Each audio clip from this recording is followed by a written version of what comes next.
The morning my husband's heart stopped, I was in the kitchen making oatmeal. That's the part that stays with me. Not the ambulance, not the hospital waiting room with the chairs that smelled like someone else's grief. Just the oatmeal, still warm on the stove when I came home alone that evening. I stood there and looked at it for a long time before I poured it down the drain. That was 14 months before any of this happened. 14 months of figuring out how to be one person instead of two. His name was Harold. We were married 31 years.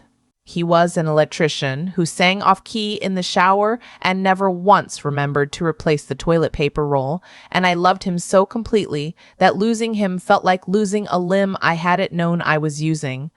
The life insurance was enough to keep me in our apartment for a while, but not forever. Harold's pension, what little there was, didn't transfer to me the way we'd expected.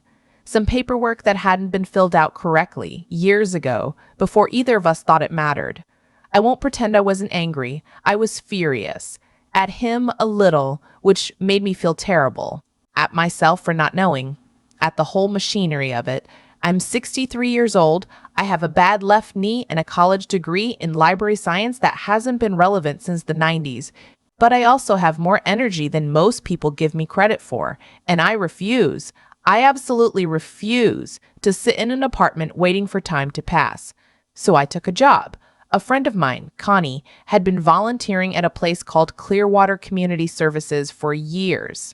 It's one of those organizations that does a little of everything. Meals for seniors, after-school programs, help with utility bills for families who are struggling. When a paid position opened up in their front office, she put my name in. I wasn't expecting much. Answering phones, maybe. Filing. What I got was more than that. The director, a soft-spoken man named Leonard, put me in charge of donor records and correspondence. It was real work, meaningful work, and for the first time since Harold died, I had a reason to get dressed in the morning. I took the bus. Our apartment was 3 miles from the Clearwater office, and parking downtown was absurd, so I took the number 12 bus every morning at 8:15 and walked 4 blocks to the building. It became its own small ritual. I liked it. I liked watching the city wake up. That's when I first noticed him. He sat outside the entrance of a dry cleaning shop about half a block from our office. Every morning, same spot. He had a green army blanket he kept wrapped around his shoulders even when the weather wasn't cold, and a paper coffee cup in front of him that he never seemed to drink from. He was old. Older than me, I thought. Maybe mid-70s. With white hair cut short and a neat beard that told me he was getting cleaned up somewhere. A shelter or a church, somewhere with running water and a mirror. He wasn't disheveled the way people expect. He was just tired. The kind of tired that doesn't come from one bad night. The first time I dropped money in his cup, I didn't say anything. I wasn't sure what to say. I just kept walking. The second time, I slowed down a little. He looked up and nodded. That was it. By the third week, we had something like a routine. I'd stop. I'd drop in whatever I had, usually $1 or $2, sometimes a granola bar from my bag. He'd say, "Thank you, ma'am," in a voice that was quiet but clear, not the rough mumble I'd expected. I'd say, "You're welcome, you take care now," and I'd keep walking. I didn't ask his name for a long time. It felt too personal somehow, like I'd be making it into something it wasn't. He was a man who needed help. I had a little to give. That was the whole of it. But somewhere around the 6th week, maybe the 7th, I bought an extra coffee from the cart on 5th Street and brought it to him. He looked at it for a moment before he took it. "Black?" he asked. "Is that all right?" "That's exactly right," he said. I laughed a little. He almost smiled. After that, I started bringing 2 coffees every morning. His name, I eventually learned, was Arthur. Arthur Bemis. He'd been a civil engineer. He'd worked for the city. Not this city, but one not far from here, for 22 years, designing drainage systems and storm culverts. Retirement infrastructure, he called it once, with a dry little laugh. The things nobody thinks about until they stop working. I didn't ask how he'd ended up on the street. People are allowed their private disasters. What I noticed was that he was sharp. When I mentioned something about the news, he'd already heard it. When I mentioned that the city was repaving the road on Canton Street, he told me they were doing it wrong and explained exactly why in terms I didn't entirely follow but found completely convincing. I liked him. It was simple as that. I liked him the way you like someone who's still paying attention even when the world has stopped paying attention to them. This went on for almost 3 months. Then one morning in November, it was a Tuesday, cold, the kind of cold that's still surprising even when you've lived here your whole life. I came up the block with the 2 coffees and Arthur wasn't in his spot. I stood there for a moment. The blanket was there, folded against the wall. The cup was there. He wasn't. I waited 5 minutes, maybe 10, then I went on to work. He was back the next morning.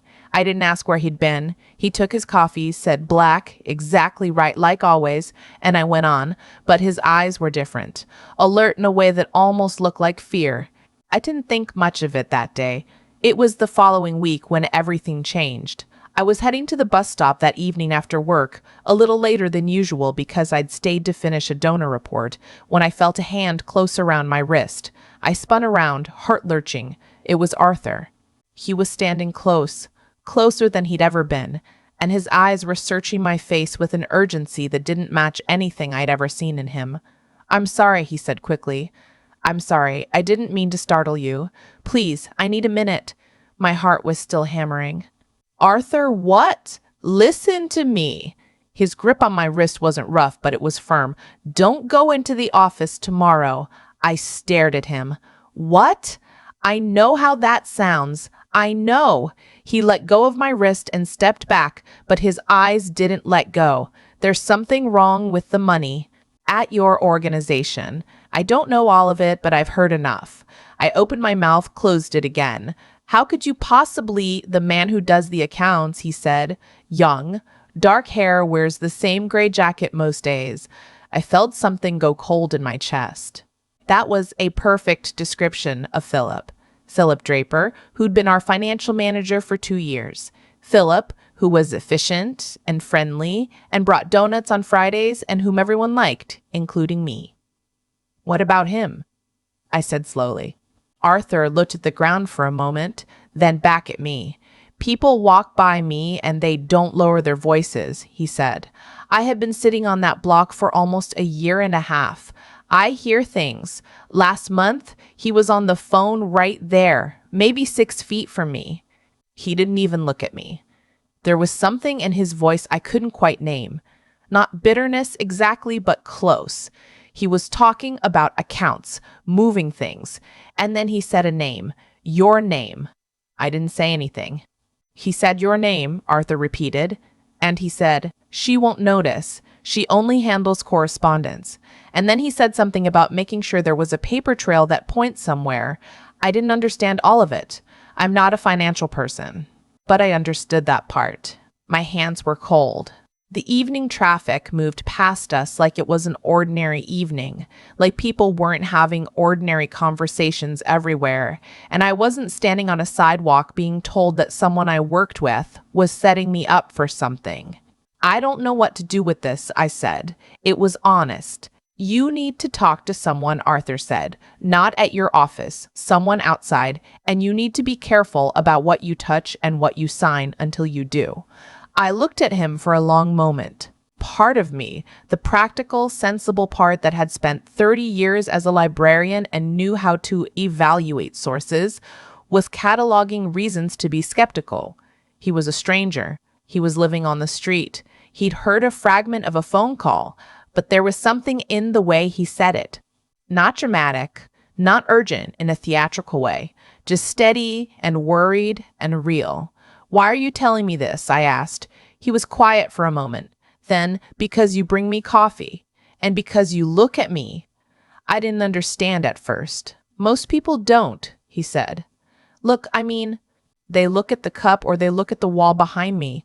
You look at me. You ask me how I'm doing, and you listen to the answer."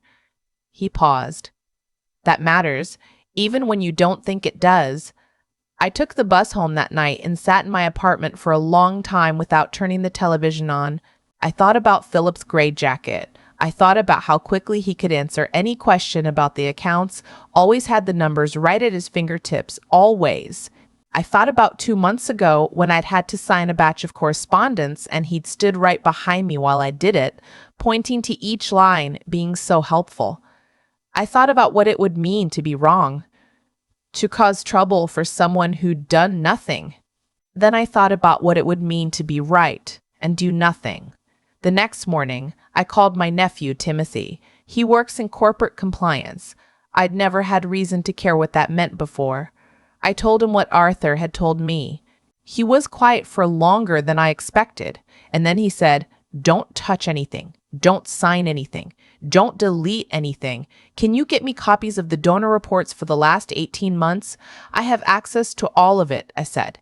"Then get them, quietly, and then you're gonna call someone." I went into work. I smiled at Philip. I brought my own coffee that day from home because I couldn't trust myself not to shake if I stood too close to him at the break room counter.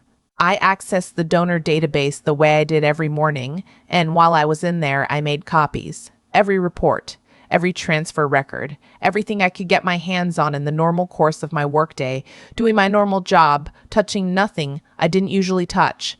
It took me 4 days to understand what I was looking at with Timothy's help. Philip had been running 2 sets of accounts. The public one, the one Leonard saw, the one that went into our annual reports, looked fine.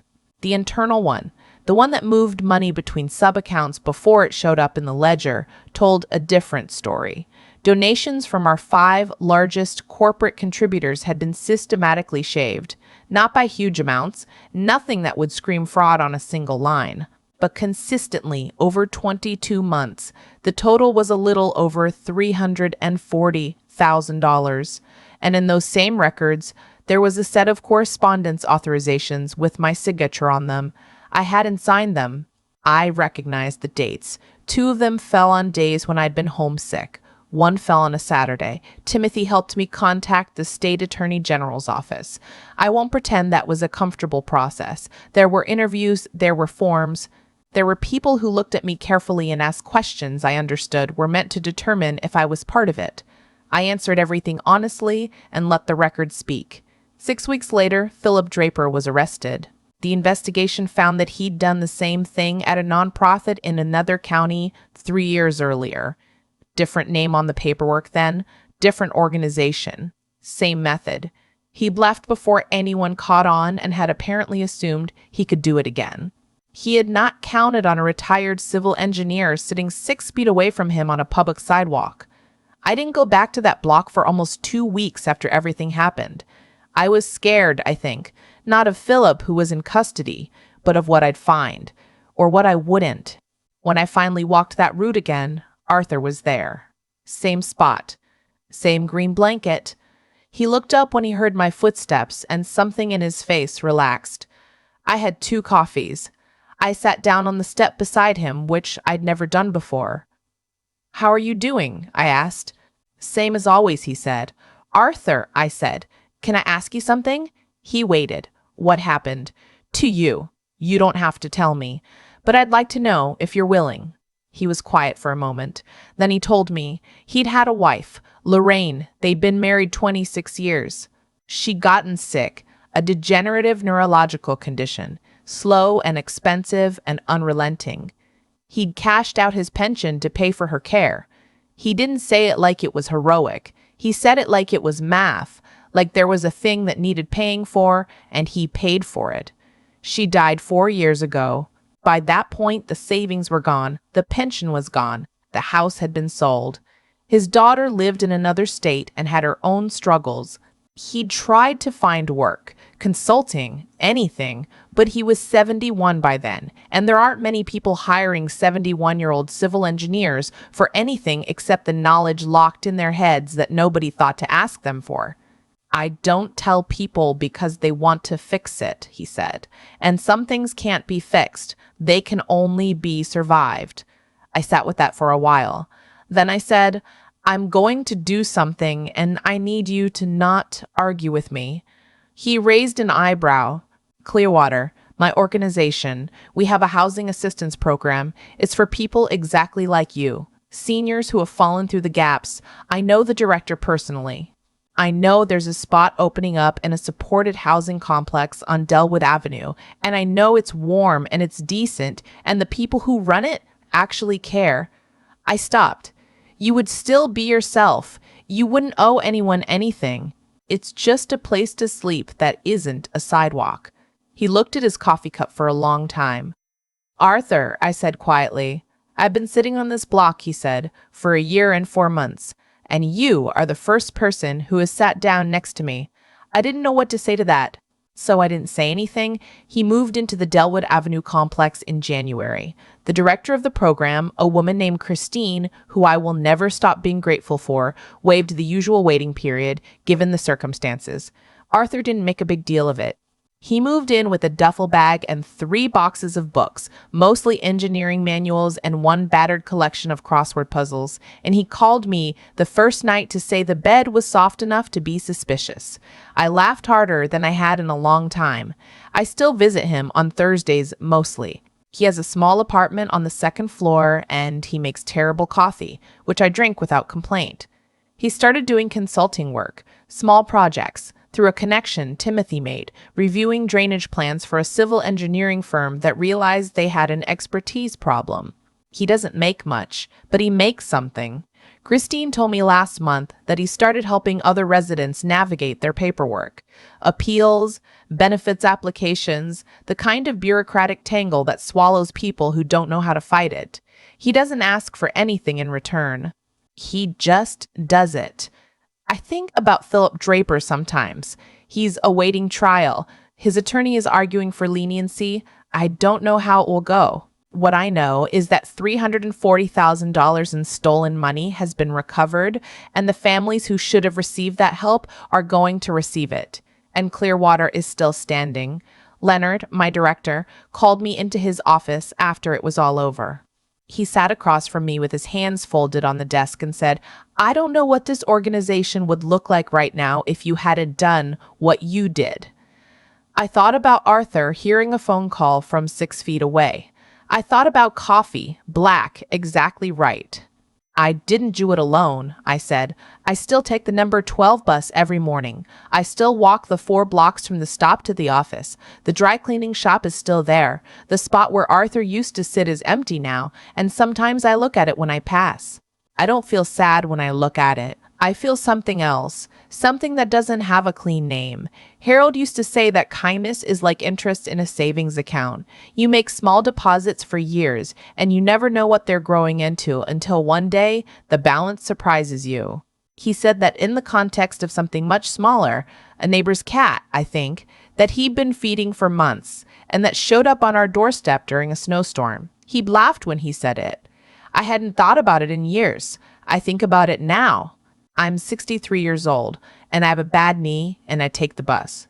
My husband is gone, and I miss him every single day, and I have learned slowly and sometimes painfully that a life can be rebuilt out of smaller things than you'd expect, out of routine and work and the decision made fresh each morning to pay attention, to look at people instead of past them, to bring 2 coffees instead of 1. I don't know what Arthur's silence on that sidewalk cost him. I don't know how many people walked past him with their voices too loud, carrying conversations they thought he couldn't hear, and what it was like to hear those things and have nowhere to put them. I don't know what it cost to survive the way he survived, with his mind intact and his dignity intact and his coffee preference exactly right, and to still be watching the world carefully enough to notice when someone he barely knew was in danger. I know what he said when I asked him why he told me. Because you look at me. That's all it was. Looking. 2 coffees, a few minutes, the simple act of registering that someone is there. I think about all the people I've walked past in my life with my eyes somewhere else. I think about the ones who might have been watching me with something to say. I try to look now. I try to really look. Whoever you are, wherever you are, look at the people around you, not at the wall behind them, not at the cup, at them. You never know what they're carrying. You never know what they've heard. And you never know. I am living proof you never know what a single cup of coffee, offered without expectation, might one day give back to you. I've thought a lot about cause and effect since all of this happened, not in any mystical sense. I'm too practical for that. Always have been. But in the plainest, most mechanical sense, things connect. What you put into the world runs along invisible wires, and sometimes, years later, it completes a circuit you didn't know you were building. I brought Arthur coffee because it cost me almost nothing and it seemed like the decent thing to do. I didn't do it expecting anything. I did it because I was raised to believe that how you treat someone who can't do anything for you is a better measure of your character than anything else. My mother used to say that. I hadn't thought about it in years until Arthur said what he said on that sidewalk. Because you look at me, and suddenly I could hear her voice as clearly as if she were standing next to me. That's the thing about decency. It's not a transaction. The moment you start keeping score, it stops being decency and becomes something else entirely. I gave Arthur coffee because he was a person sitting in the cold, and I had coffee, and that was the whole of the math. I wasn't building credit. I wasn't investing in an outcome. And that is precisely why what happened next could happen, because it came from something real, not from strategy. Philip understood people as resources. He understood the office as a system to be exploited, and he understood me, specifically, as a person whose signature he could use because she handles correspondence and she won't notice. He was intelligent. He was organized. And he was completely wrong about me. Not because I'm unusually clever, but because he had never once actually looked at me. He saw a category, older woman, support staff, harmless, and he stopped there. He never asked what I'd done before. He never knew that I spent 30 years evaluating sources for accuracy, that I have a quiet, thorough way of reading documents that comes from decades of practice. He miscalculated because he didn't bother to find out who I actually was. Arthur made the opposite mistake, or rather, Arthur made no mistake at all, because Arthur paid attention. A man who has lost nearly everything and still keeps his mind working, still watches and listens and thinks, still cares enough to warn a woman who brings him coffee. That is not a failure of character. That is character. Resilience isn't about never falling. It's about what you do with your mind and your integrity while you're down. Arthur never stopped being an engineer. He never stopped being someone who noticed when systems were failing and knew what to say about it. I think about the three of us sometimes, me, Arthur, Philip, and what the difference really was. Philip had every advantage, youth, credentials, a position of trust, and he used all of it to take from people who needed help. Arthur had almost nothing. And he used what he had, his attention, his experience, his willingness to speak up for someone who'd shown him basic human decency, to protect someone and, ultimately, to protect hundreds of families he'd never meet. That's the whole lesson, if there is one. Not that kindness is rewarded, life is too uneven for that kind of guarantee, but that who you are when no one is watching, when there's nothing to gain, when the world has largely stopped paying attention to you, that's what you actually are. Everything else is performance. I still take the number 12 bus. I still bring 2 coffees when I go to see Arthur's days. He still tells me the coffee I bring is better than his, which I know for a fact is not true. And I still think, every morning when I walk those 4 blocks, about all the people I pass and what they might be carrying, what they might know, what they might say, if anyone bothered to look at them long enough to ask.